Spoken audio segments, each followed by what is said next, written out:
Hi everyone, and welcome to today's topic, which is metaphysics of migraines.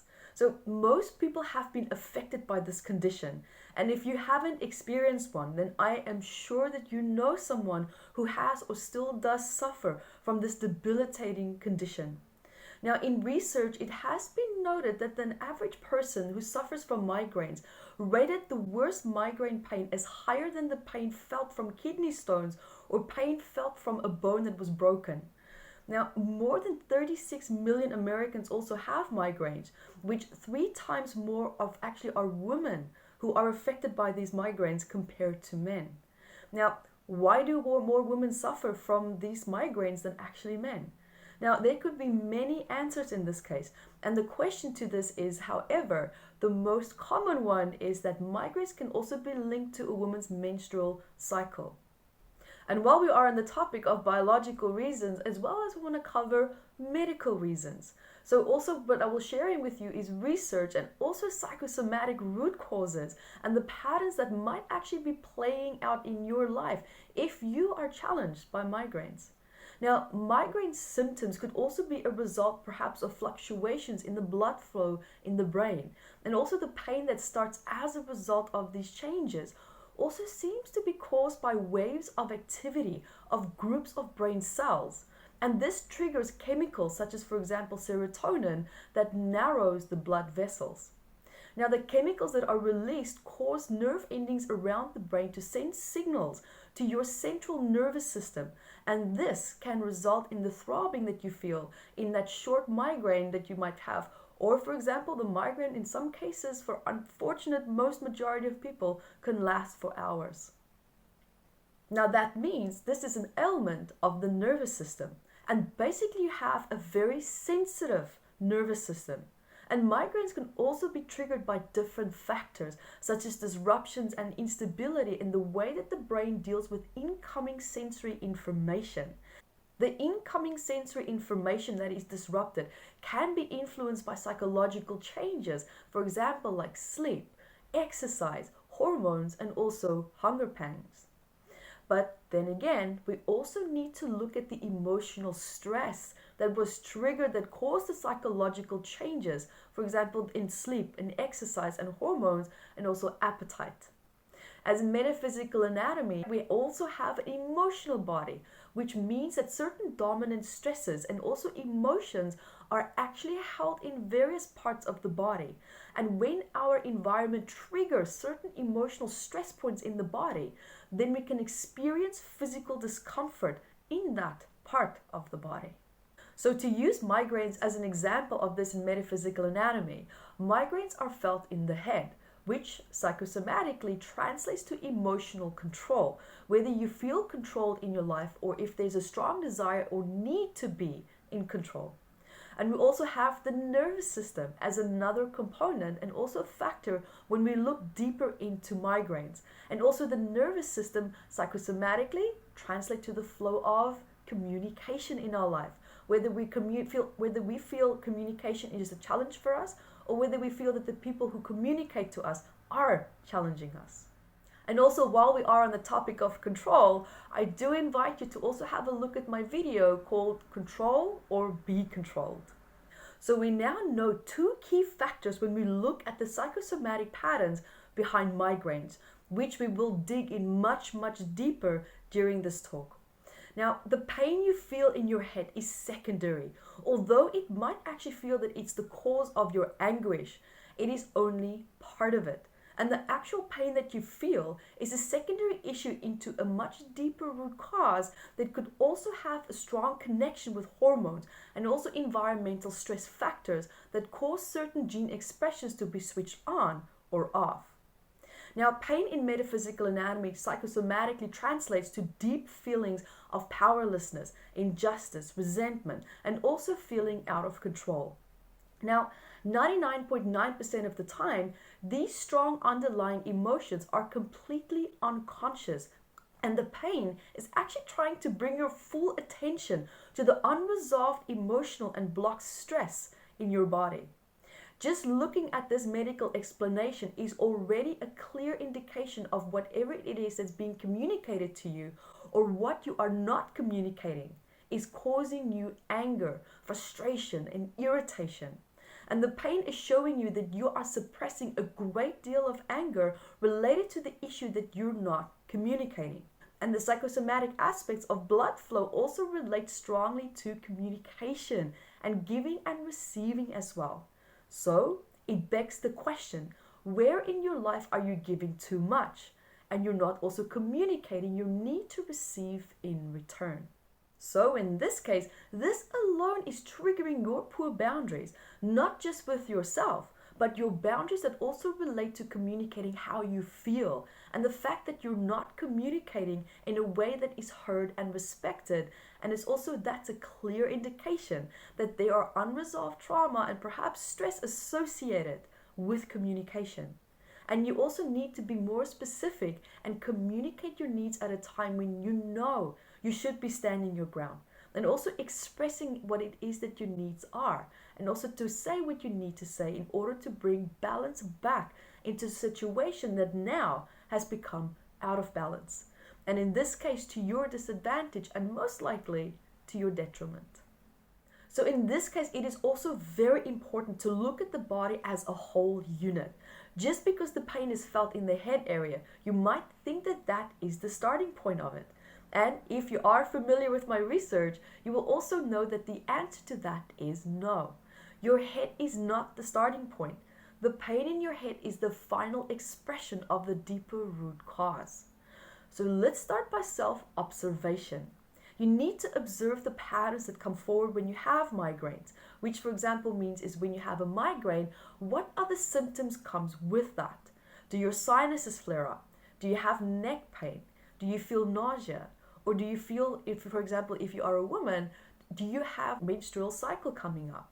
And it could also be the end result, for example, of course, of a hangover. I'm sure most of us have experienced that, right? Or a reaction, for example, to food or mold allergy. And in the list, in this case, can go on and on. Now, many people suffer from migraines. However, that doesn't mean that everyone will have the same symptoms when their migraines are triggered. Now let's discuss the possible causes of migraines and also the psychosomatic messages behind it.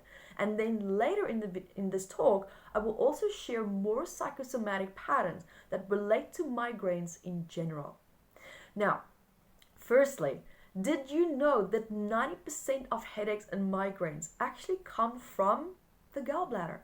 So although the headache or the migraine pain is felt in the head, the root cause of the onset of the pain and the secondary symptom is somewhere completely different. So how do you know that it's your gallbladder? So when you have a migraine, press on the middle right side of your body, so just below your rib cage, and press and hold there for at least 2 minutes. And if your headache and migraine clears up, you know that your headache is food related. This can happen, for example, if you eat too many nuts or peanuts, butter, or junk food with saturated fat in it. Now, what happens is that when you eat some food in particular, the gallbladder actually triggers a nerve underneath your diaphragm called the phrenic nerve. And that goes up through to the right shoulder and also up through to your head. And you should also keep in mind that the gallbladder in the meridian Chinese medicine also goes from the right to the top of your head. But also it goes to the left side, depending whether you have a digestive issue, such as, for example, being gluten intolerant, or perhaps you could be allergic to wheat, you could be allergic to pollen, or you can be allergic to something that's seasonally coming forward during certain weather conditions. And that brings me to also, it's important to ask yourself, do you only get headaches during certain seasons? In this case, you are looking at a strong ancestral emotional trauma and stress that, for example, could have taken place during a certain time of day or in a specific season. Or your ancestors ate, for example, certain food types, and the emotional trauma is locked into combination with the season and also with the food by associating a certain temperature and weather conditions with that. So these memories are held in the memory imprint of your biological body, and they can also be expressed later in life or in future generations. And in this case, your generation as a result of your biological reaction to your environmental triggers. Now, migraines can also come from a nerve pinching, for example, in your neck. So if you have your neck adjusted and the migraine goes away, then you know that it was a migraine, for example, as a result of your neck pain. Now, in metaphysical anatomy, this psychosomatically translates perhaps to you feeling control in the direction that you are trying to move to in your life, or for example, that you wish to move to. And this could also be circumstances or people who are challenging your ability to fully step into your choice of, say, for example, career, lifestyle, or personal choices that are very important to you. And you might also be feeling a deep-seated anger as a result of these circumstances. Perhaps you don't see the constructive solutions to resolve these issues. But what is challenging also for you is that your biggest block still comes down to communicating what you need from others, whether it's support, space, understanding, and of course, the list can go on. So in short, what you want is in conflict with what others want for you, which only leads to a conflict in values. Now, a conflict in values is often the reason why we have so much conflict amongst ourselves. For example, also in society, because deep down we are all fighting for our values and why they are important to us. And in this case, the pain is actually calling you fully into the present moment, because your current circumstances were, for example, out of alignment with you. But you perhaps could have missed the warning signs that you needed to speak up or communicate something that you needed to say at that time. And most importantly, to communicate it guilt-free. Now, another cause of migraines could also be, for example, a sinus infection. And the swelling can put pressure on the brain, causing a headache or a migraine. Now, I'm going to briefly discuss the emotional patterns behind this condition, as this actually seems to be an issue that many people are plagued by. Now, if this is you, then we are looking at psychosomatic messages relating to sinus problems. And once again, the migraine is a secondary issue. I say secondary because in this case, the migraine would not have been there if it wasn't for the sinus infection. So in short, the sinus infection psychosomatically translates to feeling challenged to let go of how irritating circumstances making you feel, and you now feeling resentful towards these circumstances that's almost like that crawling under your skin, causing you that irritation and feeling powerless to change it. You could also be holding on to anger with the intention of perhaps setting boundaries towards people or to prevent irritating circumstances from taking place again. So now you hold on to resentment as it might give you a false sense of boundaries towards offensive people and also perhaps invasive circumstances. So feeling powerless has become a strong dominant pattern as the anger that you feel strongly ties into that. And this is a catch-22 scenario. If you call your power back, then you don't need the anger. But if the anger is not there, how do you set your boundaries and protect yourself? So if this was your thought process, then it's only showing you that you can finally rediscover your self-worth, and you can also fully embrace the fact that you are allowed to say what you feel without provoking a confrontation or rejection. Now, ultimately, the inflammation is also from expressing yourself in the past, and perhaps it all led you to feeling rejected, aggravated, and perhaps even isolated. And you are too proud to cry and to show your vulnerable side, and perhaps that is the very reason why you feel the way that you do. You might also feel offended and helpless by what you see or smell in your environment. Often the issues that are triggered are an unresolved trauma that's, for example, could even be stemming from your childhood. And circumstances from the past still feel very raw and real to you. And this could also be perhaps even related to abuse.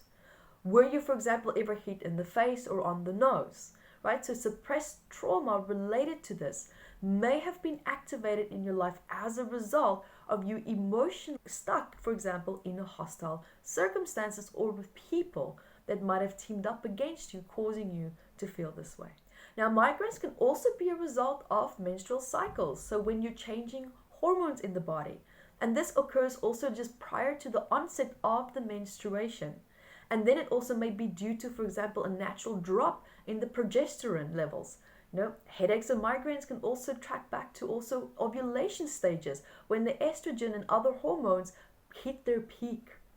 As well as even an old injury to your head. For example, if you felt very strong, intense emotions, and for example, you hit your head, those emotions can actually become recorded in that part of your head area.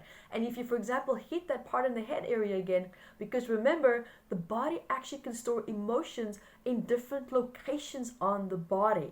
So those emotions can be triggered again along with the pain that you feel, intensifying the new secondary injury that you have now. And all those emotions can be coming up. And perhaps the emotions are so unconscious that the body goes into a state of pain to call you into the present moment, to try and show you and tell you that there are unresolved strong emotions still left in that old injury of the body. Now, allergies, food, and also pollen can also be, for example, a cause to this. The gallbladder can also now, as we discussed earlier, also contribute to this. And I invite you to also have a look at my video called The Metaphysics of the Gallbladder to understand the psychosomatic aspects and patterns a little bit more deeper into that part of our body as well. Now, high blood pressure can also cause, migraines and headaches. And again, if you want to see and go deeper into what can be behind the psychosomatics of high blood pressure, then I do invite you to have a look at the video, The Metaphysics of High Blood Pressure. Another commonly cause can also be eye strain, right? So we can have fever headaches, inflammation in the body. Hemiplegic migraines can also take place, which is, for example, a genetic problem. And this is, for example, when we lack magnesium in our diet. Now, hunger attacks can also actually cause migraines, as well as even skipping meals. So if that's being taken to the absolute extreme, then of course we're looking at anorexia. And if that's the case, then I also do invite you to look at the psychosomatic root causes of anorexia. Now, post-traumatic stress disorder headaches can also start to surface because of the extreme emotions that are also being experienced and fluctuating on such a regular basis. And then we also have post-traumatic headaches, right? So several studies have actually shown that the headache usually resolves within perhaps say 3 months. However, in 65% of these cases, it may actually last longer, and it is then referred to, for example, as a persistent headache. And then coming back to more fun studies that actually also shows that a connection between post-traumatic stress disorder and migraines. So PTSD occurs in about, say for example, 10% of the general population, and it is also present in about 25% of patients in a headache clinic. Now, we can also, for example, have TMJ headaches, that is jaw stress, poor biting positions, and perhaps even also, if you didn't know, it can also be a symptom of parasites in the gut. Migraines can also, for example, be a result of a neurological disease such as multiple sclerosis. Now, of course, there's also tumor headaches, pain that's worsened, for example, as a result of vomiting. There's speech impairment and perhaps even personality changes in that case. Another interesting factor that I want to throw in here as well is childhood abuse. So chronic maltreatment, for example, early in a person's life, that has been shown to actually alter the brain's response to stress. And this would also make it more likely for a migraine to surface if a person's current environment starts to trigger unconscious memories and also emotional stress from the past. And a study of inflammatory blood tests also suggests that mechanisms for this link. And in this study, adults showed higher levels of biomarkers in the bloodstream when they were exposed to abuse in childhood. Now, let's also not exclude the genes in this example, as they can also play a very important role, because genes are also responsible for how a person and their body respond to early stressful experiences. And also, having said that, it's also possible that early stressful experiences may become hard-coded into the genetic memory. And this creates a memory of events that leads to a person's health also being challenged because of high levels of stress and the body reaching its threshold for dealing with certain stress factors, such as a result of their environment.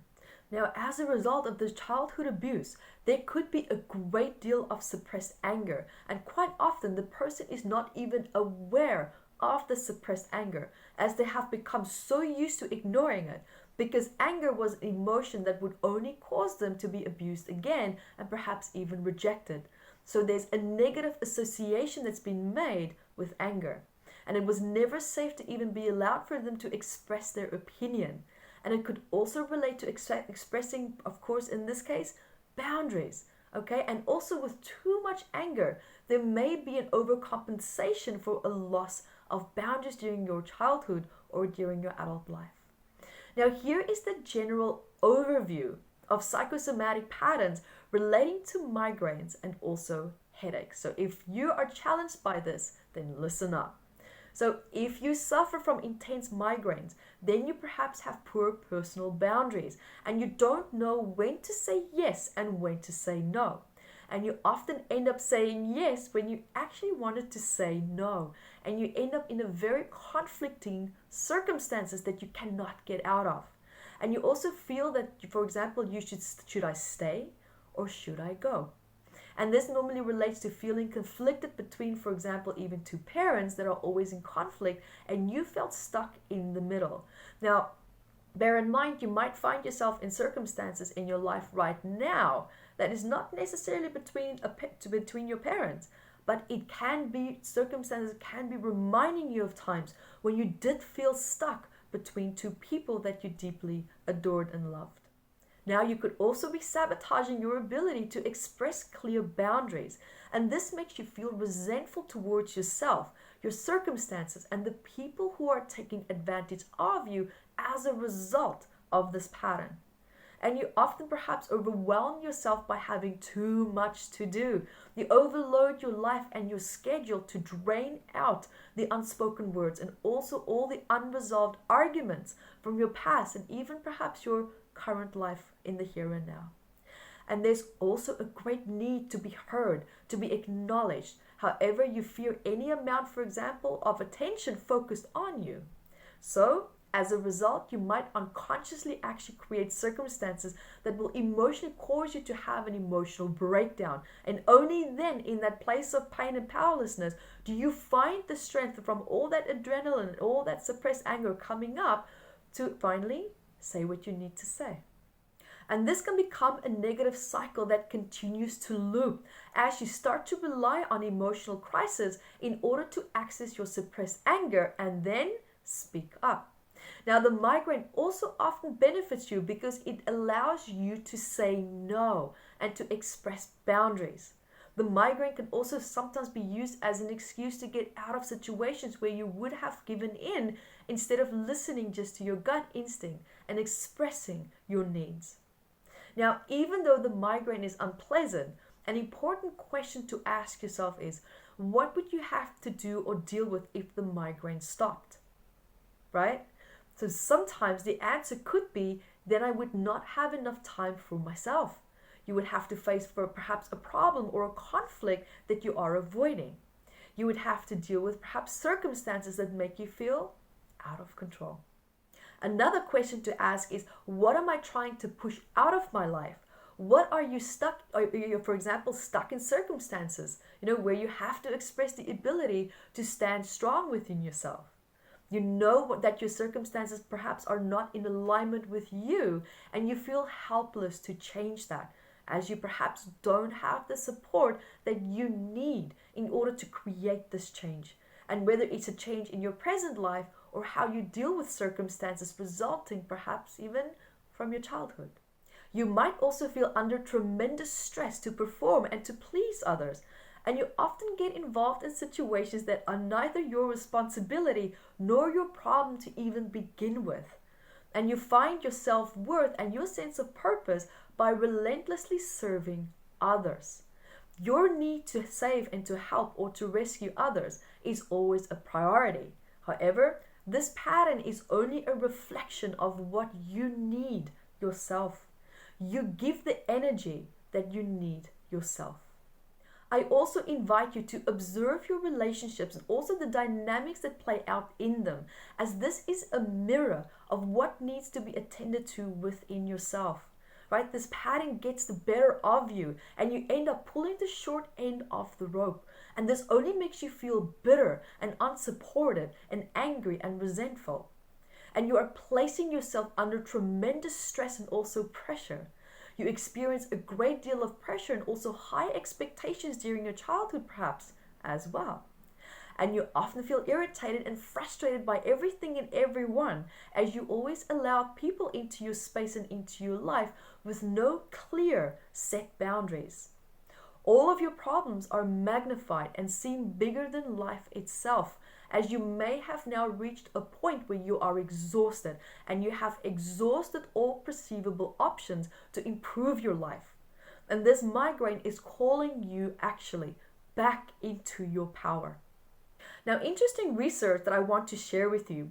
Researchers have found a gene called TRESK. I call it TRESK. So that seems to be directly linked to a common type of migraine. Now, note that TRESK is not related to one specific gene. It is related to several genes that come together. Now, these genes are also influenced by your environment, by stress, and also hormonal changes. In this example, familial hemiplegic migraine is this type of genetic disorder that I'm now discussing. So, where sufferers, for example, experience limb weakness during a migraine attack, and also the weakness is part of the migraine aura, as they would call it. Now, researchers have also found 4 different genes responsible for this migraine, and each gene is also capable of causing hemiplegic migraines. Now, what happens is that these genes produce protein, and the protein cells move salts, for example, such as calcium and sodium and potassium, in and out of your nerve cells. Now, in metaphysical anatomy, this would psychosomatically translate to, for example, slavery or poverty trauma in the DNA lineage. Now, this is just the final expression of many, many years of emotional stress that has become so hard-coded in the biological makeup that it has actually affected now the DNA expression and also the epigenetics within the biology. Now, coming back to this example, say for example your ancestor may have harvested food on soil that was very depleted of the necessary minerals to support a healthy growing nervous system. Now, this is a result of your environment. However, it's also very important to look at the emotions that were felt at that time, because your environment might be perfect. However, if you feel certain intensity of emotions, it can actually trigger the physical reaction that the body had in the DNA lineage in the past to its environment. Now, coming back to this, the genes moving the salts are also called an ion channel or the transporter genes. And these little genes are super important as they are responsible for how easily activated your nerves are and also how they might react when they are stimulated. Now, in metaphysical anatomy, this psychosomatically translates to being verbally or perhaps physically abusive, not meaning you, but being in those circumstances and feeling trapped in that, and also feeling conflicted in a fight or flight state, which means that there was a strong pattern of your ancestors feeling unable to react constructively in the midst of, for example, abusive circumstances where they felt emotionally, physically, or verbally under attack. Now, remember what I said earlier, that the nerves psychosomatically translates to the ability and our ability to communicate as well, or flow, or actually also the flow of the verbal communication, which is a mirror of how our physical body communicates also with itself. And in this example, it has become clear that migraines are also mainly a disorder of the nervous system. Researchers also found a consistency with people who suffer from migraines. They also have an increase in responsiveness of the nervous system to stimulation, and this also includes the time between attacks. So because ion channels are also responsible for the nerves being stimulated and also excited, researchers were able to immediately see how defects in their genes explain why migraine sufferers' nervous systems are more excitable. And another big discovery that researchers have made was that the TRESK is commonly found in the sensory area of the brain called the trigeminal ganglion, which also seems to be a very big influencer of migraine pain. Now, let's move to the key psychosomatic points to explore if you suffer from migraines. So, of course, the most important question to ask is, when did the pattern of migraines start? Or if this is your first migraine, when did it start? What was happening in your life shortly before the migraine actually started? And then you also want to ask is, what conflict do you have in your current life? And how does that make you feel? I also invite you to complete the emotional guided healing session at www.guidedhealingsession.com. And here is also a bonus for you, resolving headache meditation, as these products are free for you to access. And at this meditation, you can go to www.headachemeditation.com. Also, I invite you in this case to continue this questioning.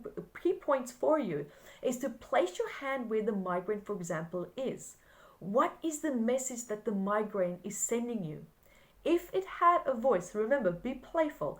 If this migraine had a voice, what would it say to you right now? Right? Always explore your birth trauma as well. And in this case, you can always refer to Metaphysical Anatomy Volume 1 and see the birth section. For example, was there head trauma? Was there extreme pressure along with your mom feeling perhaps extreme emotions and feeling out of control, anger or fear? Because if there was a lot of pressure on your head during that time and a lot of physical pain, your mom's emotions actually becomes programmed and stored in that area. So what can happen is now, as you progress through your life, these emotions that you feel can start to accumulate, and that your threshold for perhaps, say, unconsciously ignoring that they are there becomes less and less and less, until something in your environment triggers is this emotional response that your mom, for example, had, and there's a frequency match that you find yourself in, and the pain comes as a result of the emotions that are so strong. Emotions can, for example, in many of my research case studies that I found, become so strong that it can actually translate into pain. Another question to ask yourself is, how does it benefit you to prioritize other people's needs before yours? And the more you give of yourself, the more perhaps it could be that you feel loved. And this comes from perhaps a childhood where you were only rewarded with attention and also affection when you would do things for other influential people. Also explore trauma relating to feeling stuck, feeling powerless, feeling out of control in your life or perhaps during your childhood. Also, do people respect your boundaries when you say no? And if not, then how does it make you feel? You can also refer, for example, in this case, to my online healing course, Healing Your Boundaries, Finding Peace Again, because this course will help you to really fully reestablish your boundaries and also help you to heal the blocks behind it. Now, another key point that we want to be looking at here is, what in your life has consumed your energy and your ability to cope with it so much? Another point is that you could also, for example, be confronted with self-created pressure. Why do you place yourself under so much pressure? Is someone else putting a lot of pressure on you, or even, for example? Explore which small steps you can start to take in your life by changing this. Now, I am also sure that you must be wondering by now, why do some people have with similar childhood traumas, for example, and emotional patterns and past histories develop migraines and others don't? Now, there are aspects when a person has reached their emotional threshold and also their ability to emotionally and psychologically suppress it until it reaches a point where the emotional stress has now started to surface as pain. And this condition could also be the result of a strong predisposition that has now been activated in your biology due to your extreme or long-term stress. So, to answer your question as to why some people are challenged by migraines, yet others who had the exact same emotional challenges did not develop migraines. And the best explanation and observation that I have found so far is that the same for most ailments and also psychological challenges that surface in a person's life. And it happens when a person's threshold for enduring a certain types of emotional environmental stress has reached its peak, and it makes a person overly sensitive, also known in my teaching and in my classes as a low threshold for certain types of stress and in environmental factors. And a person with, for example, a high threshold for certain types of emotional stress or environmental stress will most likely have little to no biological reaction to the stress that takes place in their life or during certain events perceived as traumatic. And it also all depends on a person's predisposed threshold and also how well a person can process stressful circumstances in their present life based on biological resources. So, which is also, of course, emotional and psychological and physical resources. And that is a wrap for today. So until next time, be the light that you are.